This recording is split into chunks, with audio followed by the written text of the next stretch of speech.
I think that the answer is that I would like to put a cross in each of those boxes, right? Because I'm sure it's kind of a combination of them. So when you're asking, are you asking us whether we believe it's 100%? No. This is different. This is separate. Don't look at this yet.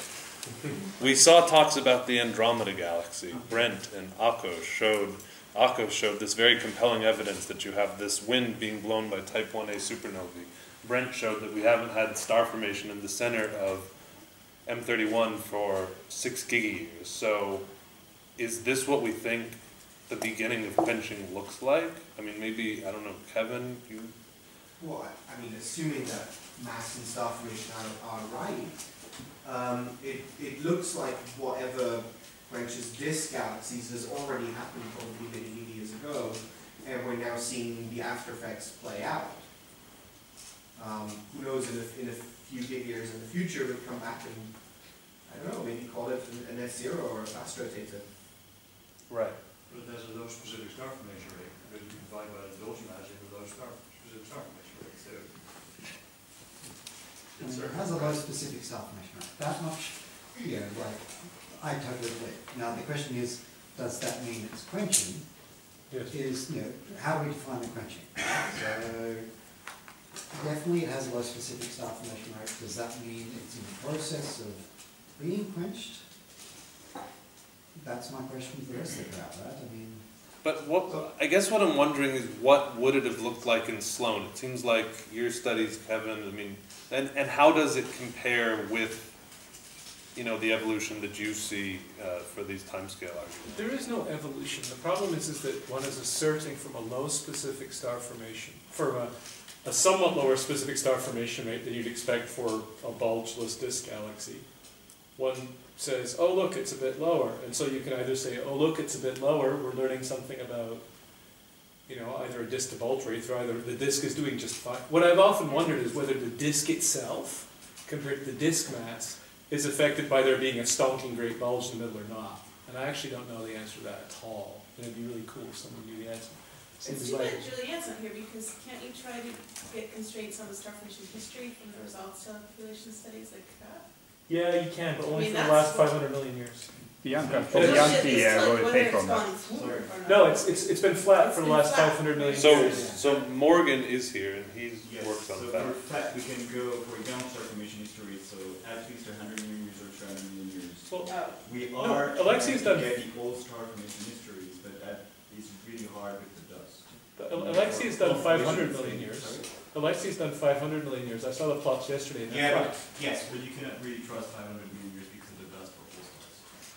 So there are really, for the dust-free regions, that is perfectly fine, but when you're starting to have significant dust in the population set, it's not really trustable. Can you just so Brent said this, I mean, I wrote down 6 gigayears, there hadn't been star formation in this. That's the average age. Now there is some A stars observed in some regions, which says there has been star formation in the past 100 million years. Now, and so what is the star formation rate over the last 100 megayears? For what?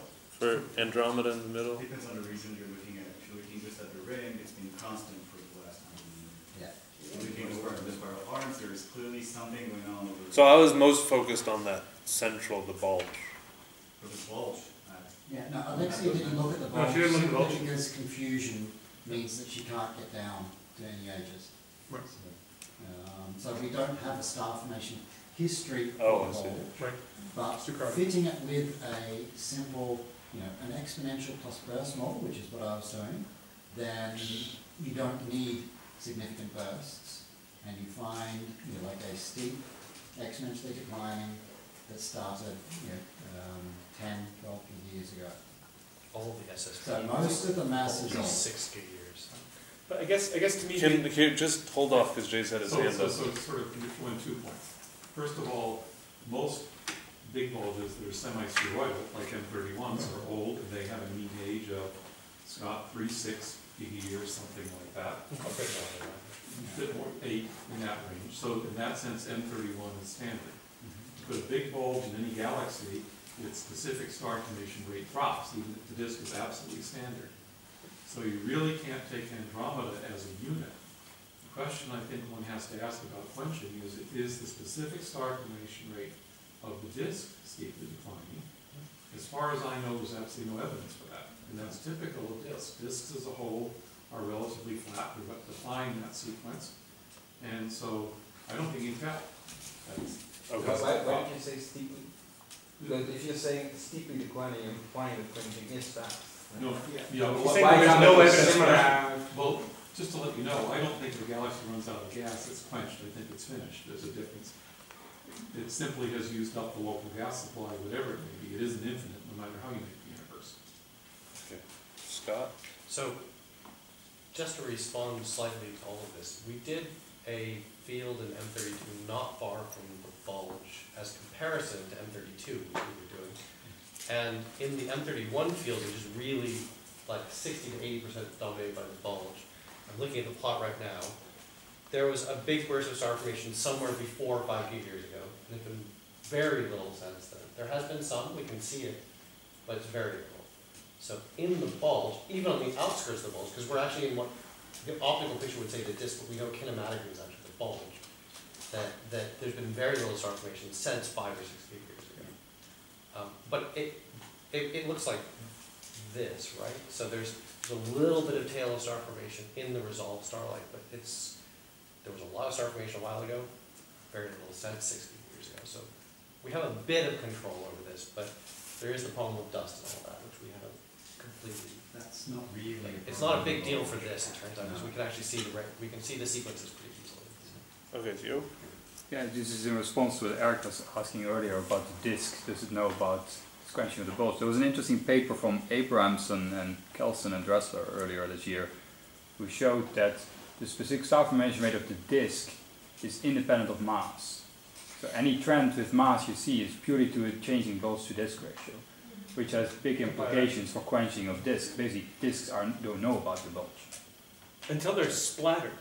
I think what we learned, or that picture is consistent with, you have to completely splatter the disk, then it's dead.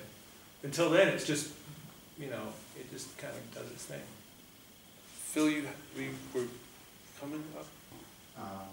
Yeah, I think you kind of got preempted by what was just said. I was just going to make the point that you have to be a little careful when you talk about is there recent star formation in the bulge or the disk, and what you mean by that, because if there's any recent star formation, it's going to be in a disk basically, because there's with weird exceptions, there's not really such a thing as star formation not in disks basically. I mean, even in a Euler, star formation is actually in a disk if you look at high enough resolution at the center. Very small. Right.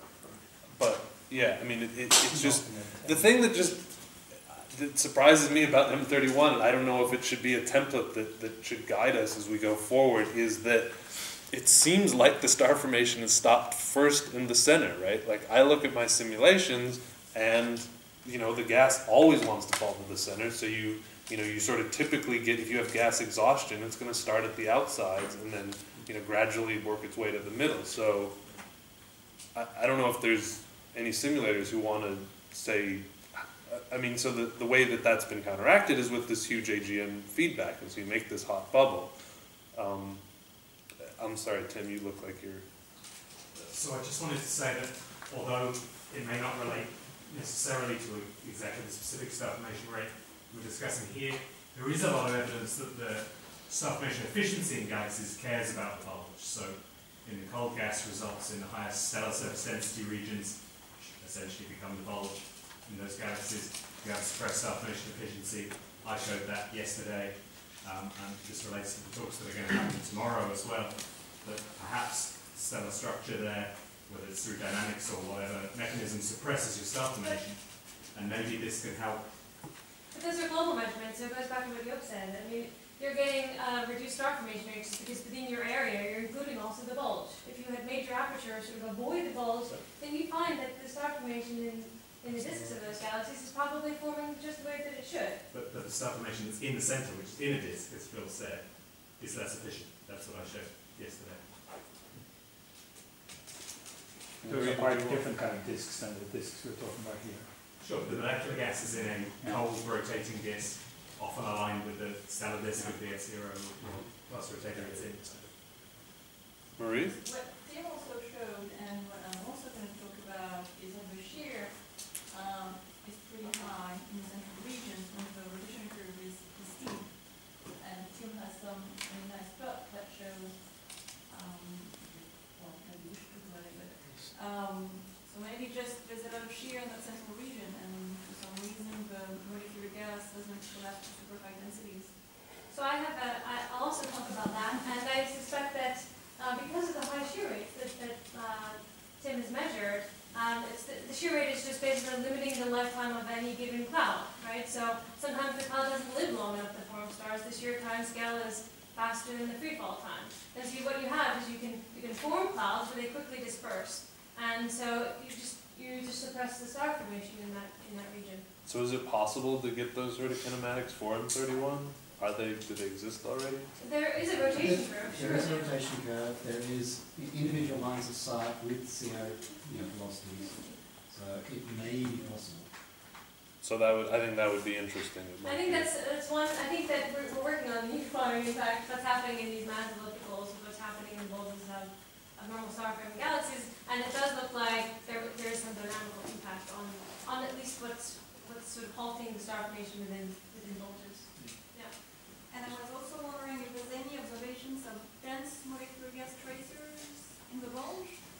Maybe the molecular gas stays at lower densities and you don't have. Well, so I think that also, so there's these two things: is that the dynamics in the bulge are very different than what's happening in the disk, and also the interstellar radiation field is different than what's happening in the disk. And maybe that gas is also just at a different temperature, slightly different densities, whatever. It's not forming exactly the same type of cloud as in the disk, and that's also a possibility too. And that's why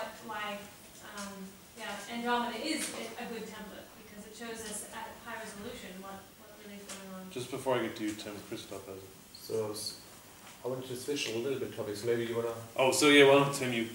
Okay, I just wanted to point out as well that although it's slightly controversial, there is studies claiming that the centre of the Milky Way has a very suppressed star formation efficiency as well. And the claim is there that this is. That was your topic too. Oh no. Right. I think there's evidence in our own galaxy as well as the nearby galaxies that we can.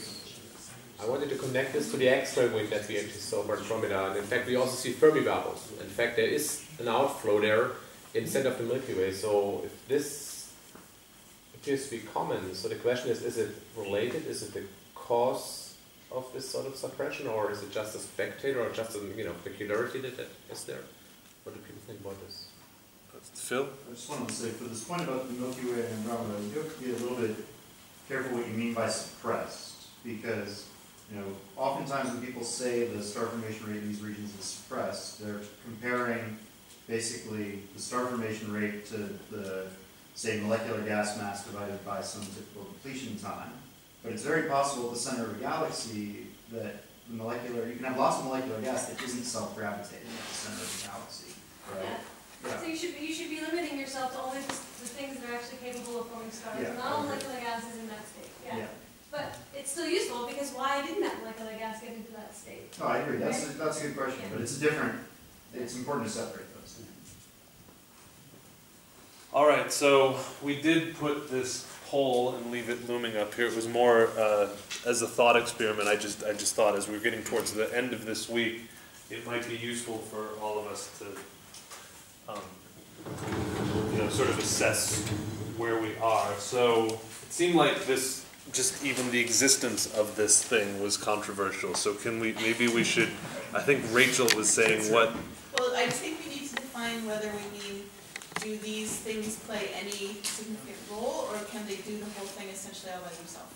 Right, because those are very different questions. And then we probably say yes to all of them and we're done. Yeah, that's also my If it's the farmer, right? That's boring. I'm sorry, but Well, I don't think servers play a role in guesses. Thank you.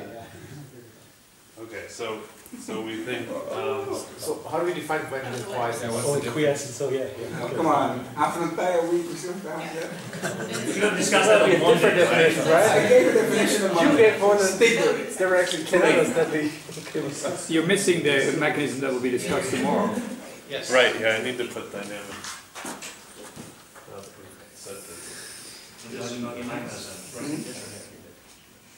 yes, define better what we mean too.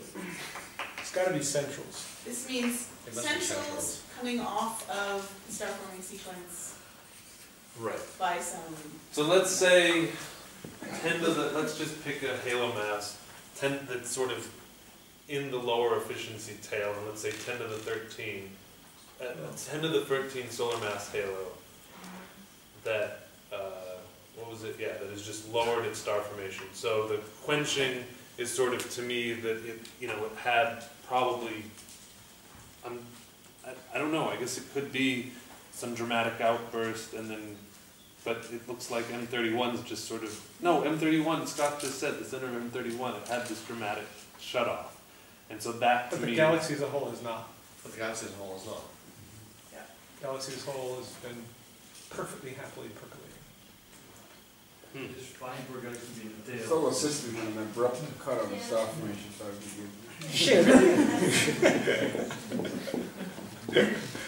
Sure was itchy. The solar star formation history Positive. peaked at 4.5.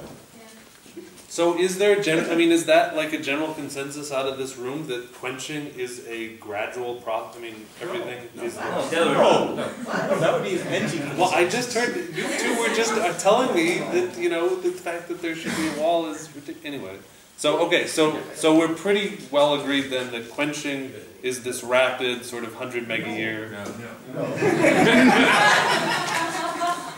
do we in fact quenching Do we understand what we're talking about? No. There are things that can really rapidly and things that do it extraordinarily slowly and everything in between. See, a quench is a statement about the It's the future. Unless it's transition. quenched already. So Should we just unless talk you, about quiescence? Should we just talk about the things that we see that are dead? Why are they dead? anything that, But why do they remain dead, or why do they become Why do dead? they, well, so, right, okay. So maybe it's a good idea to say, there is kind of room to add another row here, and we could say... Oh, you guys are going to answer this whole quiz, are you not getting on star formation, regardless of the time scale, quiescence is what keeps it up. Yes. Let's have a poll.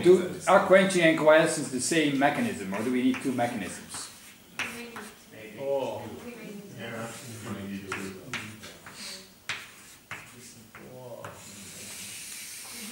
General. Is this for the majority of all galaxies, or field galaxies? At what redshift? Oh, we're saying Massive central. central, yeah. Not central. Well, I'm glad I found such a lively topic to discuss here. It's, We definitely need a bigger black hole. I think, you know, anyway, the schedule for yesterday said, you know, we should plan another meeting. So maybe this meeting we can just lay out this sort of diagram, and then we can have another meeting and we can actually start. Track the time evolution. Anyway, okay, so what are we saying now? We're saying Centrals in 10 to the 13th solar mass halos, and we're asking those three questions, right? That's what I think. Yes. And quiescence is keep them from forming stuff. Yes. Maintenance. It's I think what we call maintenance. I think what Frank called maintenance mode in the beginning. Do we ever answer Rachel's question about whether it's one thing which does it, or the whole, like, what contributes?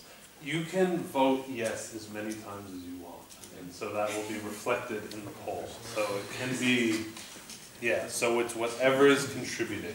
Yes means it just contributed. Maybe yes should mean like we shouldn't ignore it. Are you a fast counter? Because there's a lot of open squares here. A lot of people.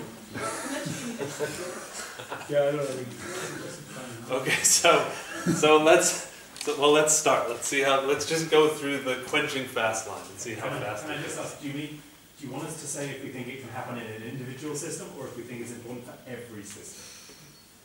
Right. Typical system. Add another line. Let's say individual. Let's say high redshift.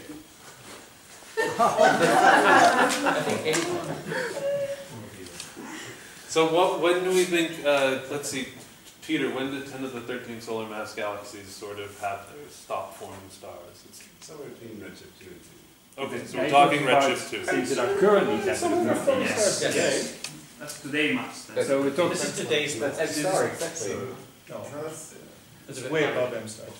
I mean, this is in the projector, basically M star. I thought the halo mass star was like 10 to the 15. No, it's 10 to 30, no, maybe 2 or 3 at 10 to 30. It really is around M star. Yes, but it's not around M star. No, it's not M star. All right, let's see. Let's just do one round of voting and see what happens. Of course. So, a central galaxy at redshift 2 that will grow into a 10 to the 13 solar mass halo today. A given individual one, can AGN sort of thermal feedback, so those radiative winds that are coming right off of the accretion disk, can they quench star formation quickly? Who says yes? They can do it more than once. I don't know. Just put check or cross. It's going to kill you. It just keeps evolving. Just indicate from just Just check or cross. Okay, I'm going to say check or cross. a lot, a little. So that's 20. Oh no. No? Who says absolutely not? No, it cannot happen. 0. Or, Eric wants to. I can start. I can go for it. But Joe right now. No, he believed. He believed.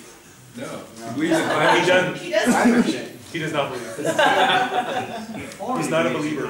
Another one. So who says could? He said I could vote as many times as I want. This is like order of magnitude kind of, by the way. Okay, so then we want sort of the sort of classical radio mode feedback. You've got this jet. Actually, no, not classical radio mode feedback. So just imagine you could model the ideal, all the turbulence and cosmic rays and everything you'd want out of a just AGN non-quasar radio jet. Could that immediately? It's kind of a silly question because those galaxies stop forming stars, right? Could it quickly quench the radio jet? What is fast? What is slow? So fast is less than a gigayear, slow is more than a gigayear. No, so nobody says the radio jet, right, because it's already been quenched, is everybody? So maybe we should, so let's just jump to quiescence on that one. Yeah. Who says that the radio jet keeps galaxies quiescent, so it keeps their star formation rate low? So that looks like the same. So we have we have the same 20 people. That's why you need to know. Who says no? Who says that a radio jet has nothing to do with keeping the galaxies quiescent? Sebastian. That's me.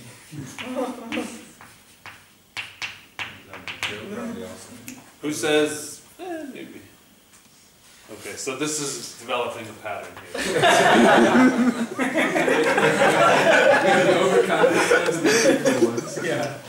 So I do want to know. I want to know what this starburst fast quenching, how that one goes. So can a starburst quench galaxies in less than, say, 500 megayears? That mass of the galaxy?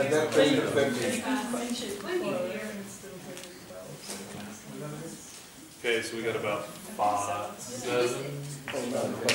Yes. Oh, that was the We were yes. Sorry.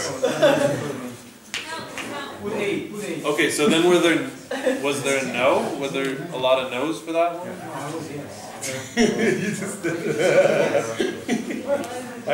You just voted yes too. So that's 14. And then who says, I'm not sure.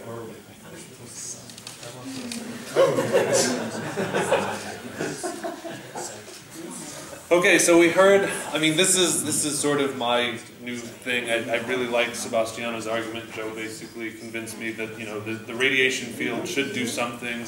And then we've also got this X-ray stuff, so we're throwing a whole bunch of things into these hot, old stellar populations. I think they're only going to...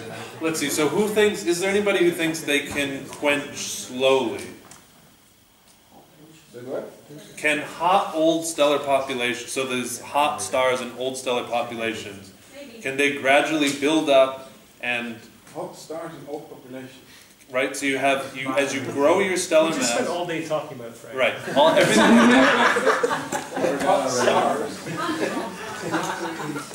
Right, so these low mass X-ray binaries, the planetary nebulae.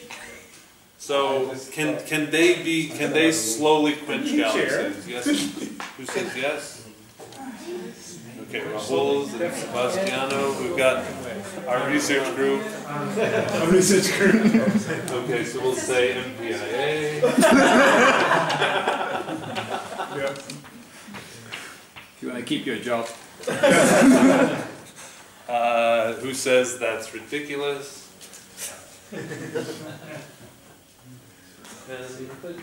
I rest my case with M31.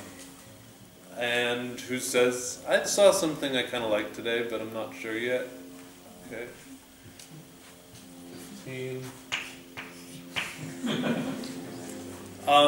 There wasn't much discussion about it, but Rahul alluded to this idea, sort of Joe Hanawi was talking about, was that you could get radiation photons from the hot halo, so X-ray photons from the hot halo that would keep the gas hot, effectively. So this, the reason this is nice is because, as the virial temperature goes up, you get more radiation from the halo, and it may, sort of be able to evaporate cold gas in the middle. I would group that with the hot old stars as a radiation, but there's also the issue: can just the fact that you get a hydrostatic halo itself quench things? That's the hot halo idea. Well, that's not the whole. That's what I thought it was. That's what he just said. He just said it's photoionization from the. Including. Oh, so you're saying more evolved type of stuff? Yeah. Well, let's put both in there, or whatever. Doesn't have to be photoionization, some effect of having a hot halo. Yeah. Right. Okay, so can a hot halo? Let's see, which one do we want to do? In the absence, I want to know quiescent on that one. I want to know, can a hot halo keep galaxies quiescent? So can you, sort of lower the...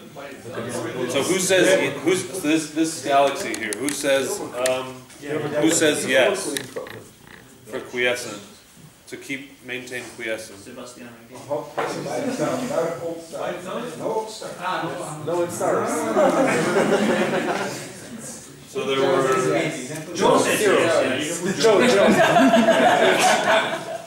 So there was a row of hands at the back of the room that went up. I don't think it can do by itself. I think it's a push-up component by itself. That's the energies coming from the shock. If the energy is coming from the hot halo itself, then it's energy coming from itself to heat itself. It doesn't work out. It's a perpetual motion machine. Come on. You only have to heat the center. So you don't have to heat the whole gas. You just heat the center.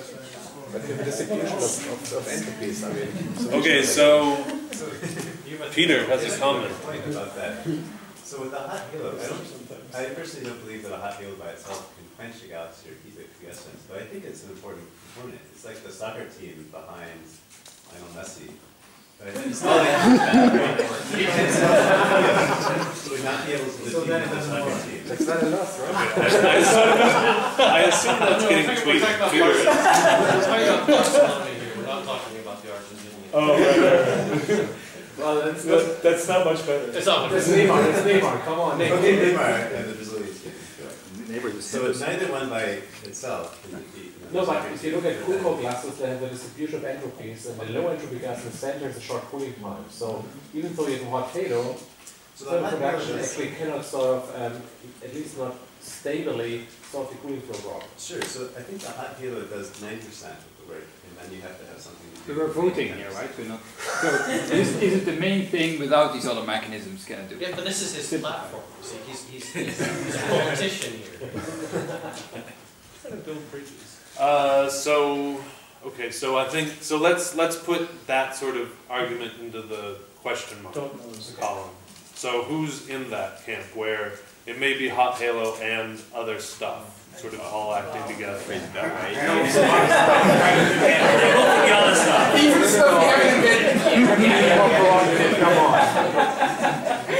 you can do that with every mechanism. Yeah, exactly. I mean, quantum physics.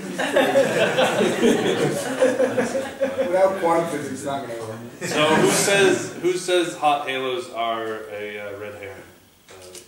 They don't matter to galaxy formation at all. Sure.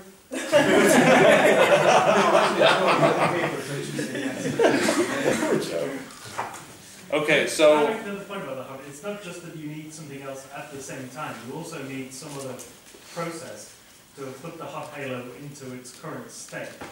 Right. So I mean, if you just allowed a hot halo to evolve over full cosmic time and build up, it would have a drastically different entropy profile to what it would in the presence of all sorts of other feedback processes. So that's why I think that's an ill-defined question. Boring. We have to pretend it's only one of those things. Otherwise we all have question marks everywhere. okay, so there's You're allowed to run one simulation, you can pick one of these ingredients. So phrase it again that way, I think the voting will come out very differently. Yeah. Okay, For this last one. Let's not do it. Does anybody, so I've left obviously a lot of holes, we just sort of I did my favorites. Is there any holes up here that people think they're interested in knowing what the results are? I guess we should go through. So AGN, the sort of thermal mode, so quenching slowly, is that? I feel like this is such an explosive thing that I think everybody's going to say that it's going to be fast. I'll say it can go slowly. But you say it will can go slow or fast. I'm fine with both. I mean, the gas removal may be super fast, but it doesn't sound. Does anybody want to join Yoke in? Yeah, I'll join Yoke.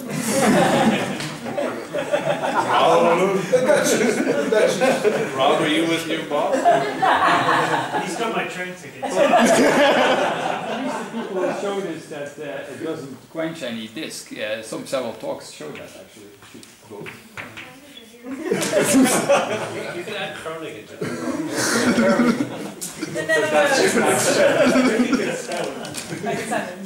Just write NL and you're fine. The Netherlands is the official name. In the soccer they kept saying It's too long. So jet feedback. Do we want to do quenching fast? I'm not sure about this. I guess we saw some observational results arguing for fast quenching. From the jet, the radio jet. You're saying?